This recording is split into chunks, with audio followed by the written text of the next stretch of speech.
What's up, NFL fans? We are going to do another episode of Under Center.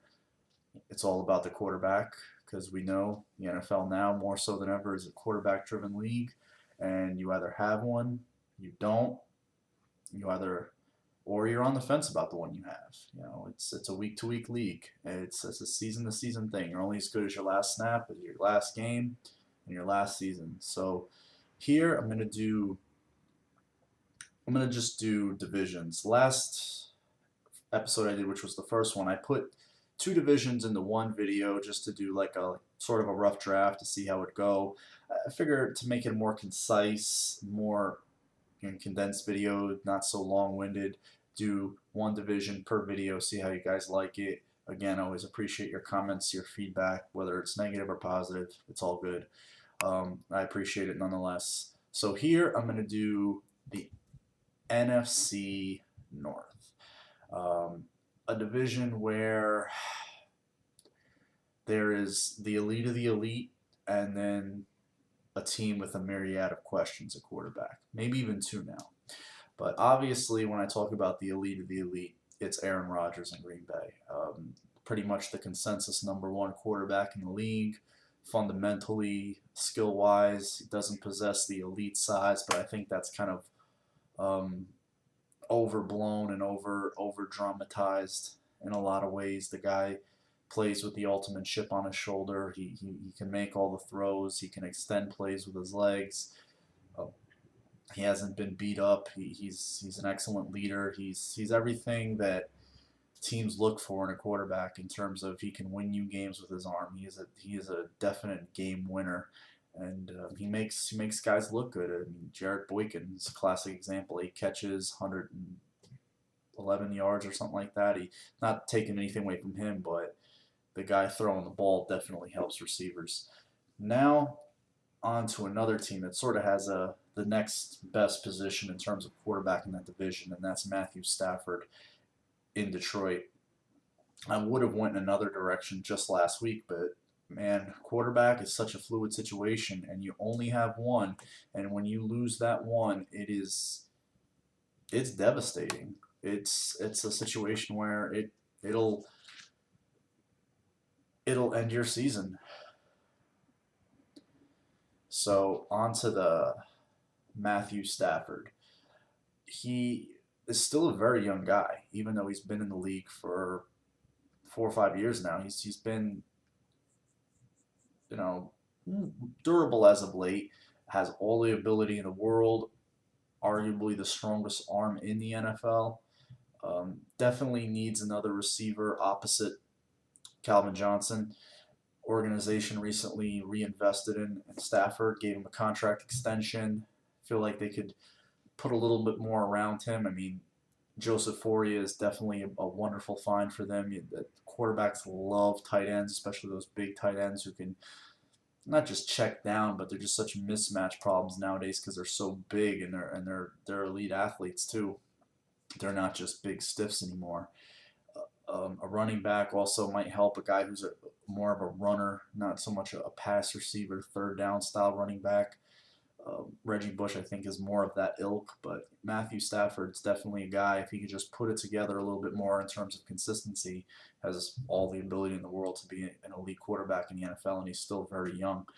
Now on to the next team, who probably had as good a position as any in that division other than Aaron Rodgers, was the Chicago Bears with Jay Cutler.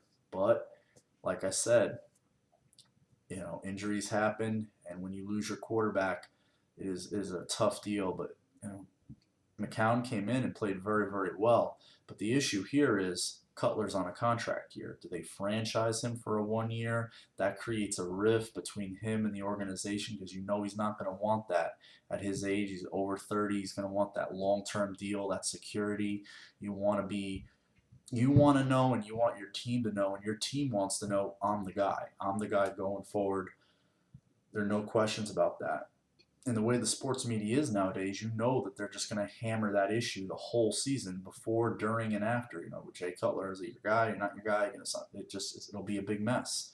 Now with the injury out multiple weeks, it's just going to make that even worse because the organization now you have to wonder as a Bears fan, Ermy went in a different direction at head coach, even though Lovie Smith won last season, didn't make the playoffs, wanted to clean the slate, brought in Trustman, who's known as a quarterback guy, an offensive mind.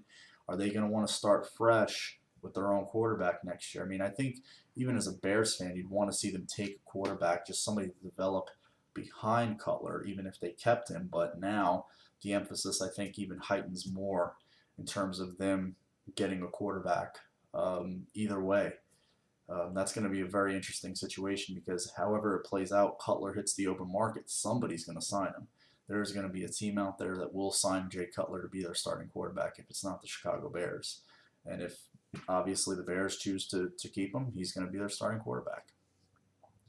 On to the team that has the most, wow, I would say one of the most just, oof, I don't even know what word to put onto it. It's just a powder keg in terms of their quarterback position. This is a classic example for the Minnesota Vikings. The saying is when you have more than one quarterback, you have none. And in this case, they might have three. I know Castle was brought in to be the backup. Ponder was drafted to be their starter. Practiced all off season, all OTs with these two guys in those roles, and then signing Josh Freeman, even though Castle was healthy, ready to go, won them a game. Ponder was coming back off an injury. I think it just tore a hole into what was already a, a fractured season in terms of injuries and just losing. Adrian Peterson doesn't seem like the same guy coming off that big 2,000-yard season. A lot of Viking fans I know aren't happy with Ponder. They did a lot to improve the talent around him in terms of the perimeter. Jenkins, Cordero Patterson, brought Jerome Simpson back, the tight ends, and he just his inability to get the ball down the field and stretch defenses has really perturbed Viking fans a lot. Castle came in, played admirably for one game, won him a game, didn't play so good the next game. Now, I mean, coming off the Freeman debacle last night against the Giants, that was as ugly a game at quarterback as you'd ever want to see played. It was pretty bad. So, I mean, and he's on a 1-year deal. So where do Viking fans want to go? I mean, after last night, it's such a knee-jerk thing. It's such a you don't want to see him start another game. I mean, that's the kind of performance that makes you want to watch Joe Webb at quarterback again, and that's saying something. I just personally think Rick Spielman has mismanaged the quarterback position for a few years now. Just having Joe Webb as your backup quarterback last year and going into the playoffs knowing that he had to start a game, and it just totally gave the Vikings no chance to win that game in Green Bay. And now going into this year, adding Freeman, an already volatile personality, to that locker room, to that quarterback situation, coming out of Tampa, hearing all the things that were said that are pretty negative about his personal situation. I don't like to smear anybody on the internet, just things you read and you hear them from several different sources that have nothing to do with each other. It just sometimes you have to wonder if there's smoke, there's fire. Viking fans are probably of the opinion, you know what? Fire everybody, draft a quarterback, new head coach, new GM. I mean, this team has 5 first-round picks on its roster from only the last 2 years. People, 2 from the previous year with Khalil and Harrison Smith, and now this whole past year with Floyd, Cordell Patterson. It was a year that was set up for them to try to win now, and it looks lost because of this. So I'm interested to see where Vikings fans' head are at in terms of their quarterback position. Do they want to see Ponder back in there? Do they want to just stick with Freeman and ride this out? Do they just want to go in a completely different direction next year? All right, fans of these teams in the NFC North, I'm curious to hear your opinions, your feedback, and appreciate you watching. If you subscribe, that's cool. If you just want to watch for your leisure, that's appreciated too. Next up, I'm going to be doing the NFC South, which will be an interesting one. And following that, The AFC East, my beloved AFC East. That should be interesting. All right, I'll talk to you guys later.